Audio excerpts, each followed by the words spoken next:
semuanya, kamu dari kelompok 1. Baik, di sini kelompok kami akan menjelaskan terkait sejarah dan fungsi kedudukan bahasa Indonesia di negara Indonesia. Halo, perkenalkan nama saya Aulia Mutiara Darmawan dengan NPM 142. Di sini saya akan menjelaskan latar belakang dari materi kami. Jadi bahasa merupakan alat utama komunikasi dan cerminan budaya bangsa. Bahasa Indonesia memiliki peran penting sebagai pemersatu di tengah keberagaman suku dan bahasa daerah. Bahasa Indonesia menjadi simbol pemersatu dan ditetapkan dalam Undang-Undang Dasar 1945, Pasal 36 sebagai bahasa nasional dan bahasa negara. Halo semuanya, saya Aurora Faryajanti dengan NPM 122. Di sini saya akan menjelaskan terkait sejarah bahasa Indonesia. Bahasa Indonesia berasal dari bahasa Melayu yang sejak lama digunakan sebagai alat komunikasi di Nusantara. Bahasa ini dipilih karena mudah dipahami dan berperan penting dalam menyatukan bangsa pada 28 Oktober 1928. Melalui Sumpah Pemuda, bahasa Indonesia diakui sebagai bahasa persatuan. Setelah Indonesia merdeka di tahun 1945, bahasa ini ditetapkan sebagai bahasa nasional, bahasa resmi negara. Hingga kini, bahasa Indonesia terus berkembang dan digunakan dalam berbagai bidang kehidupan. Perkenalkan, nama saya Davina Chelsea Kalisa dengan NPM 081. Pergeseran ragam bahasa di media sosial. Pergeseran ragam bahasa di media sosial adalah fenomena sosiolinguistik yang menunjukkan perubahan dari bahasa Indonesia baku dan formal menuju penggunaan bahasa yang lebih informal, singkat, kreatif, dan santai. Pergeseran ini didorong oleh sifat interaktif dan kecepatan komunikasi di platform digital. Bentuk-bentuk pergeseran ragam bahasa. Yang pertama, peningkatan penggunaan bahasa gaul dan slang. Bahasa gaul atau slang ini menjadi ragam bahasa dominan di media sosial. Ini berfungsi sebagai penanda identitas kelompok terutama Gen Z dan milenial dan menekankan suasana yang lebih santai. Contohnya, penggunaan kata seperti santuy, gabut, dan mager. Yang kedua, ada efisiensi dan simplifikasi atau singkatan dan akronim. Kebutuhan akan kecepatan ketik dan keterbatasan karakter pada platform tertentu seperti X, ini mendorong penggunaan singkatan dan akronim. Hal ini menciptakan gaya komunikasi yang sangat efisien. Contohnya, GWS atau cepat sembuh, T, Q, P, dan WKWK. Yang ketiga, ada pengaruh terhadap bahasa gaul. Dampak dari penggunaan bahasa informal yang masif adalah berkurangnya kemampuan dan kenyamanan pengguna, terutama mahasiswa dan remaja, untuk menggunakan bahasa baku dalam konteks formal seperti penulisan akademik, surat resmi, atau komunikasi dengan dosen. Nama saya Farmita Nila dengan NPM 112. Nama saya Khaled Ibrahim dengan NPM 103. Peran Bahasa Indonesia dalam era digital. Peran Bahasa Indonesia dalam era digital yang pertama ada sebagai identitas budaya. Yang kedua sebagai sarana ilmu pengetahuan dan teknologi. Yang ketiga ada sebagai literasi digital. Yang pertama sebagai identitas budaya. Bahasa adalah cerminan budaya dan simbol identitas bangsa. Bahasa Indonesia menjadi bagian penting dari kekayaan budaya nasional. Di era digital, identitas budaya dapat dijaga melalui penggunaan bahasa yang baik, promosi budaya lokal, dan pendidikan nasionalisme sejak dini. Warga negara juga wajib melestarikan budaya Indonesia serta memperkenalkannya ke dunia melalui media sosial sebagai bentuk bela negara. Yang kedua, ada sebagai sarana ilmu pengetahuan dan teknologi. Bahasa Indonesia harus dibudayakan agar tidak tergerus pengaruh asing. Di tengah kemajuan teknologi, disiplin berbahasa menjaga jati diri bangsa. Bahasa Indonesia berperan penting dalam pembentukan karakter, pengembangan sumber daya manusia, dan peningkatan kemampuan berpikir. Karena itu, pendidikan dan pembelajaran bahasa Indonesia perlu terus ditingkatkan. Yang ketiga, sebagai literasi digital.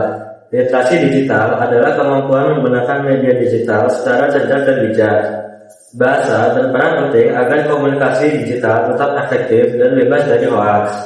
Pembelajaran berbasis literasi digital seperti blended learning membantu membentuk generasi kritis dan komunikatif. Bahasa Indonesia di era digital bukan hanya alat komunikasi, tapi juga simbol jati diri dan sarana ekspresi yang harus dijaga relevansinya. Halo semuanya, kenalin nama saya Nina Julia Tony dengan lahiran NPM 013. Di sini saya akan menjelaskan ragam bahasa Indonesia. Ragam bahasa Indonesia memiliki berbagai ragam yang digunakan dalam situasi dan kondisi yang berbeda-beda.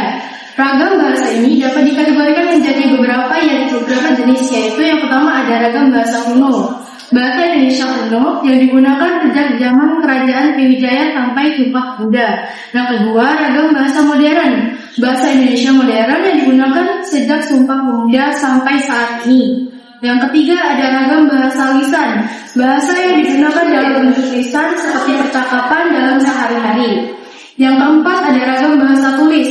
Bahasa yang digunakan dalam bentuk tulisan, artikel, seperti buku dan lain-lain. Yang kelima, ada ragam bahasa resmi. Bahasa yang digunakan dalam lingkungan resmi seperti kantor, sekolah, dan lain-lain. Yang keenam, ada bahasa non-resmi. Bahasa yang digunakan dalam situasi tidak resmi seperti percakapan dengan teman, keluarga, atau teman sebaya. Yang ketujuh, ada ragam bahasa pergaulan. Bahasa yang digunakan dalam pergaulan sehari-hari seperti dengan keluarga, teman, dan orang sekitar. Yang kedelapan, ada ragam bahasa fungsional. Bahasa yang digunakan untuk profesi atau lingkungan kerja tertentu. Yang kesembilan, ada ragam bahasa ilmiah. Bahasa yang digunakan dalam situasi ilmiah seperti penelitian dan akademis. Yang kesepuluh, ada ragam bahasa sastra. Bahasa yang digunakan dalam karya sastra seperti puisi dan novel. Yang ke-11, ada ragam bahasa yang baik dan benar. Bahasa yang digunakan dengan baik dan benar sesuai dengan situasi dan kondisi. Setiap ragam bahasa memiliki ciri-ciri dan fungsi yang berbeda-beda dan digunakan dalam situasi dan kondisi yang berbeda-beda pula. Perkenalkan, saya Arinten Moti Berlian dengan NPM 107 Dan saya Welly Artika Senja dengan NPM 072. Di sini kami akan menjelaskan tentang kebijakan bahasa. Kebijakan bahasa merupakan langkah resmi pemerintah untuk mengatur, mengembangkan, dan menjaga penggunaan bahasa agar tetap sesuai kaidah yang baik dan benar. Dasar hukumnya antara lain Undang-Undang Nomor 24 Tahun 2009 tentang Bahasa dan EYD edisi 5 Tahun 2022. Tujuan kebijakan ini yaitu untuk memperkuat jati diri bangsa dan membina kebiasaan berbahasa yang baik dan sopan. Pelaksana kebijakan ini adalah Badan Pengembangan dan Pembinaan Bahasa di bawah Kemendikbudristek. Kemudian, kebijakan bahasa di era digital yaitu terdiri dari KBBI daring atau online, portal kebahasaan nasional, UKBI online, dan pembakuan istilah teknologi dan komunikasi. Tantangan dalam penerapan kebijakan bahasa terdiri dari pengaruh kuat bahasa asing, terutama dalam bahasa Inggris, rendahnya kesadaran masyarakat dalam berbahasa yang benar, kurangnya pengawasan penamaan lembaga dan produk, dan terbatasnya sumber daya pelindung bahasa daerah. Sejarah kebijakan bahasa, pada tahun 1952 didirikannya Balai Bahasa pertama di Yogyakarta. Pada tahun 1972 lahirnya ejaan yang disempurnakan atau EYD. Pada tahun 2009 ditetapkannya Undang-Undang Nomor 24 Tahun 2009 dan pada tahun 2022 penerbitan EYD edisi 5 sebagai pembaruan kebahasaan di era digital. Teori dan konsep perencanaan bahasa terdiri dari seleksi, kodifikasi, elaborasi, dan implementasi. Halo, saya Afrilia dengan akhir NPM 061 ingin menjelaskan tentang fungsi bahasa Indonesia. Halo semuanya, saya Elsa Trianjani dengan NPM 108 akan menjelaskan tentang kedudukan bahasa Indonesia. Fungsi Indonesia yaitu sebagai alat komunikasi, sarana utama menyampaikan ide dan informasi antar suku dan daerah. Yang kedua, ekspresi budaya, media untuk mengekspresikan dan mewariskan nilai budaya bangsa. Yang ketiga, alat pemersatu. Sejak Sumpah Pemuda 1928, para pemuda secara sadar memilih bahasa Indonesia sebagai bahasa persatuan, mempersatukan bangsa yang beragam sebagai identitas nasional. Yang keempat, pengetahuan ilmu, mengembangkan ilmu pengetahuan, bahasa pengantar pendidikan dan karya ilmiah untuk menyebarkan pengetahuan. Baik, saya akan menjelaskan tentang kedudukan bahasa Indonesia. Jadi, pada dasarnya bahasa Indonesia itu punya dua kedudukan. Yang pertama sebagai bahasa nasional dan yang kedua sebagai bahasa negara. Pertama, sebagai bahasa nasional, bahasa Indonesia ditetapkan sejak Sumpah Pemuda yaitu tanggal 28 Oktober 1928. Dari situ bahasa kita menjadi bahasa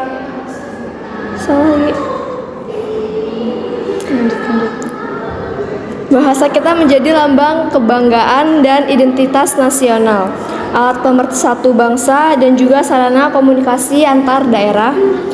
Intinya lewat bahasa Indonesia masyarakat dari berbagai suku daerah itu lebih paham satu sama lain dan tidak terpecah belah, karena dengan adanya bahasa nasional berbagai suku bahasa itu bisa lebih jelas dengan bahasa Indonesia.